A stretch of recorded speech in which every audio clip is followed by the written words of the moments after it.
Yung nga yung sinasabi sa Revelation, yung three unclean from demonic spirit. Nagtitiwala ka sa taong ang binasa lang sa'yo ay kumuha lang ng verse by verse, tumatalon sa kabilang verse, ibig sabihin, kinukuha nila yung talata ng Panginoon na pabor sa kanila at yung buong salita ng Panginoon ay iitsapwera nila.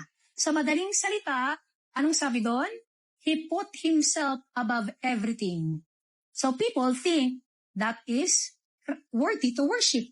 So yung mga taong yung nagsasalita ng ganito, doon naniniwala ngayon sa taong yon. And claiming, ano sabi doon? He will even go in God's temple and sit there claiming that He is God. Sa madaling salita, gaano kadami? Tingnan nyo nga kung gaano kadami ang kalaban ng Diyos. Tingnan nyo. Umuupo sila saan? Kita nyo naman. Sila ay kukuha ng pabor na talata sa kanila. So yung mga taong yon maniniwala sa kanila, imbis na sa buong salita ng Panginoon, yung mga tao ngayon maniwala. So ngayon, anong sabi doon? Sila ay umupo.